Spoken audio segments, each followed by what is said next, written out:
Welcome to खोलो किताब। आज हम क्लास 6 की वर्कशीट नंबर 33 करेंगे विज्ञान की, जो 12 नवंबर को आपको दी गई है। ये वर्कशीट हिंदी मीडियम के स्टूडेंट्स के लिए है। अगर आप इंग्लिश मीडियम के स्टूडेंट हैं तो यहाँ आपको एक लिंक दिख रहा होगा जिस पे आप क्लिक करके इंग्लिश में इस वर्कशीट को सॉल्व होते हुए देख सकते हैं, समझ सकते हैं। अगर आप चैनल पर नए हैं तो इसको सब्सक्राइब कर दें और वीडियो पसंद आने पर लाइक, कमेंट और शेयर करना ना भूलें। तो चलिए स्टार्ट करते हैं। सबसे पहले विद्यार्थी अपना नाम लिखेंगे, ये कक्षा अध्यापक का नाम हो जाएगा। तो इस वर्कशीट में हम बात करेंगे प्रकाश, छाया एवं परावर्तन के बारे में। एक अंधेरे कमरे में टॉर्च जलाएं और टॉर्च के सामने अपना हाथ लाएं। लाने पर आप टॉर्च के सामने दीवार पर बने अपने हाथ की छापा देखेंगे या छाया देखेंगे। आप अंधेरे में छाया नहीं देख सकते। छाया बनाने के लिए आपको प्रकाश के स्रोत की आवश्यकता होती है।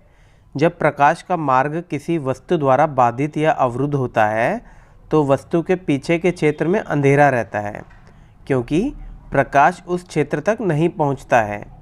ऐसा इसलिए है क्योंकि प्रकाश एक सीधी रेखा में चलता है। तो अभी तक हमने पढ़ा था, आपने देखा भी होगा, कभी आप टॉर्च के सामने अपना हाथ लगाएंगे तो सामने वाली दीवार पे हाथ की छाया बनती है। और वो छाया कैसे बनती है कि जो जैसे रोशनी एक सीधी रेखा में चल रही है और उसके आगे अपना हाथ अड़ जाता है तो हाथ वाली जगह रुक जाती है रेखा और उसके आसपास की रेखा सीधी चली जाती है। तो जो दीवार पे जाएगी, जो रेखा हमारे हाथ से रुक जाएगी, उसी की छाया बनती है। वस्तु के द्वारा प्रकाश का एक हिस्सा रुकने पर छाया का निर्माण होता है, यही इसमें बताया गया है। अब नीचे क्या है, हम एक दीवार या ज़मीन या किसी भी सतह पर एक छाया देख सकते हैं जो एक पर्दे के रूप में काम करती है। ये देखिए, आपने देखा होगा जैसे इसमें ये आपकी छाया बन रही है, अलग इसकी छाया जो जिस प्रकार के आपने हाथों से आकृति बनाई है, और ऐसे ही दीवार पर सामने जब रोशनी है वो बन रही है छाया, और नीचे पर्दे पे भी छाया इसी प्रकार से बनती हुई दिखाई दी गई है। छाया की आवृत्ति, आकार और प्रवृत्ति निम्नलिखित पर निर्भर करती है। अब छाया किस शेप की बनेगी, क्या उसका आकार होगा, क्या उसकी प्रवृत्ति होगी, किन किनों पर डिपेंड करती है। एक तो कोण जिस पर प्रकाश वस्तु पर पड़ता है, अगर ऊपर से प्रकाश पड़ रहा होगा तो छाया थोड़ी नीचे बनेगी, सामने से पड़ रहा होगा तो बिल्कुल पीछे पड़ेगी, ये सारी चीज़ें।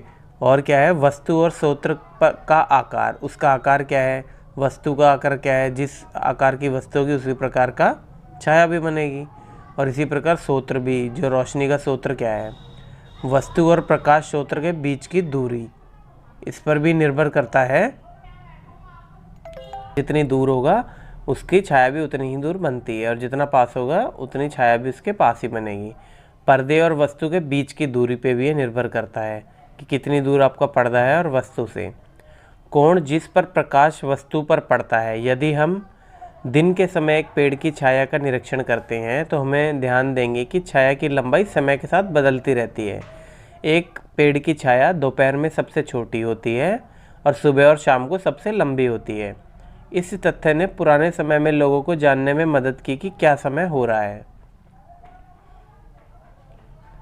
अब ये देखिए, ये थोड़ी सी क्लियर नहीं है, मैं क्लियर करके दिखा देता हूँ इसको। ये देखिए, अब जैसे आपने सुबह की तरफ से डाली, तब ये जो दोपहर वाली जो फ़ोटो है उसमें आप देखोगे सूरज बिल्कुल ऊपर होता है, तो यानी ये दूरी बिल्कुल छोटी है, तो इसकी इमेज या छाया भी बिल्कुल ऊपर बनी गई है, छोटी बनी है। और जब सूरज थोड़ा सा दूर है तो ये जो इसकी छाया है पेड़ की, वो भी थोड़ी सी बड़ी बनी है। और क्या लिखा है, हम एक दीवार या ज़मीन या किसी भी सतह पर एक छाया देख सकते हैं जो एक पर्दे के रूप में काम कर सकती है। अपारदर्शी वस्तुएं पारभासी वस्तुओं की तुलना में अधिक गहरी छाया उत्पन्न करती है। क्यों करती है, क्योंकि उसमें से सारी की सारी रेखाएं रुक जाती हैं, तो उसकी छाया ज़्यादा गाढ़ी और ज़्यादा गहरी बनेगी। और जो पारभासी हैं उसमें से काफ़ी हद तक पास हो जाती हैं, तो उसकी धुंधली टाइप छाया बनेगी।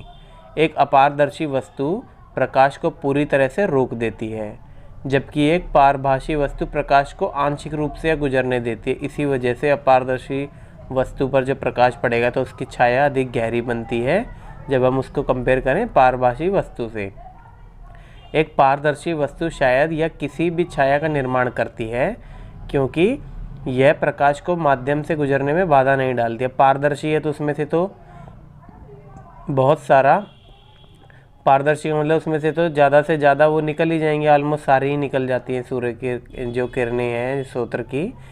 तो इस वजह से उसकी कोई छाया निर्माण हो ही नहीं पाती, क्योंकि छाया निर्माण के लिए सबसे पहले जो प्रकाश है उसकी जो किरणें हैं जो सीधी लाइन में चलती है उसको रुकना ज़रूरी है, और पारदर्शी में तो रुक ही नहीं पाएंगी तो छाया बन नहीं पाएंगी। अतः छाया देखने के लिए हमें एक प्रकाश स्रोत, एक वस्तु और एक पर्दे की आवश्यकता होती है। 3 चीज़ें चाहिए, एक तो रोशनी का सूत्र और फिर एक वस्तु जिसकी छाया बननी चाहिए, और छाया भी किस चीज़ पे बननी चाहिए। पर्दा वगैरह होगा तभी दिखाई देगी, अगर वो कुछ होगा ही नहीं पीछे जिस पे छाया बने तो आपको छाया दिखाई नहीं देगी। छाया सदैव काली होती है, यहाँ तक कि रंगीन वस्तुओं की छाया भी काली ही होती है। अब ये है प्रश्न क्या है, ज़रा सोचिए। एक टार्च तारे के आकार के कार्ड पर चमकती है और कार्ड के पीछे रखे पर्दे पर एक छाया बनाती है। यदि टार्च को कार्ड से दूर ले जाता है तो छाया का आकार में क्या परिवर्तन होगा। अभी हमने पढ़ा भी है, जितनी दूर अगर हम टार्च को ले जाएंगे तो छाया भी उतनी ही दूर पीछे बनेगी। तो ये कैसे लिखेंगे हम, कोई वस्तु प्रकाश स्रोत से जितनी दूर होती है उसकी छाया उतनी ही कम होती है। इसलिए ऐसा इसलिए है क्योंकि स्रोत से दूर की वस्तु प्रकाश के एक छोटे से क्षेत्र को अवरुद्ध कर देगी, जिससे उसकी छाया का आकार कम हो जाएगा। तो यही चीज़ है कि जितनी अगर दूर होगी आपके टार्च की रोशनी तो उतनी ही उसकी छाया कम बनेगी। अब आगे देख लेते हैं प्रश्न उत्तर क्या है। छाया क्या है, एक छाया कब बनती है, एक छाया किसी वस्तु के बारे में क्या जानकारी देती है। तो छाया क्या है, छाया हमने भी पढ़ा ही है। छाया क्या होती है कि वो जो रोशनी को कोई वस्तु रोकती है, तो जो रुकी हुई किरणों के आसपास की जो किरणें सीधी जाती हैं तो रुकी हुई किरणों वाली वस्तु का आकार बनाती हैं।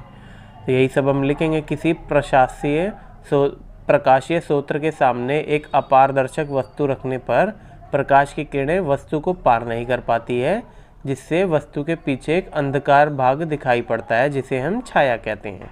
अब क्या, एक छाया कब बनती है, जब कोई अपारदर्शी वस्तु प्रकाश के मार्ग में आती है तो छाया बनती है। और एक छाया किसी वस्तु के बारे में क्या जानकारी देती है, तो इसका क्या लिखेंगे, छाया हमें वस्तुओं के आकार के बारे में बहुत कुछ जानकारी दे देती है। फिर दूसरा प्रश्न क्या है, क्या वस्तु का रंग छाया के रंग से प्रभावित करता है। बिल्कुल नहीं करता, क्योंकि रंगीन होगी उसका भी काला ही रंग बनेगा। नहीं, वस्तु का रंग छाया के रंग को प्रभावित नहीं करता है। फिर तीसरा है, लकड़ी की कुर्सी पर प्रकाश पड़ने पर क्या होता है। अभी हमें पता है उसकी छाया बने, क्योंकि लकड़ी की जो कुर्सी है वो अपारदर्शी वस्तु है। कुर्सी एक अपारदर्शी वस्तु है। अपारदर्शी वस्तुएं प्रकाश को अपने पास से गुजरने से पूरी तरह से रोक देती हैं। जब प्रकाश लकड़ी की कुर्सी पर पड़ता है तो प्रकाश का एक भाग कुर्सी से प्रभावित होकर हमारी आंखों में प्रवेश करता है, जिससे हमें उस कुर्सी को देख सकते हैं और उसकी छाया भी बनेगी। फिर प्रश्न नंबर 4 क्या है, एक पेड़ की छाया दोपहर के समय डैश और डैश सबसे अधिक लंबी होती है। तो हमने अभी पढ़ा ही था, पेड़ की छाया दोपहर के समय छोटी क्यों बनती है, क्योंकि उस पर सूरज सबसे ऊपर होता है, तो दोपहर के समय सबसे छोटी, एवं सुबह और शाम के समय सबसे अधिक लंबी होती है। फिर प्रश्न नंबर 5 क्या है, नीचे दिए गए आंकड़ों पर गौर करें, एक्स वाई जेड को पहचानें। तो इसको मैं थोड़ा सा जूम कर देता हूँ, वैसे तो ब्लर्ड इमेज है। अब देखो इसमें एक्स क्या है, एक्स कोई वस्तु है, और वाई क्या है आपका, इसमें वाई एक टॉर्च है, स्रोत है, और जो ये जेड है ये आपकी क्या है, छाया है इसकी। तो यही सब चीज़ें हम लिखेंगे, एक्स क्या है वस्तु, वाई टॉर्च या प्रकाश स्रोत, और जेड है छाया। इसी के साथ हमारी ये वर्कशीट आज की कंप्लीट हुई। मिलते हैं नेक्स्ट वीडियो में नेक्स्ट वर्कशीट के साथ। Don't forget to like, comment, share and subscribe the channel. Thank you.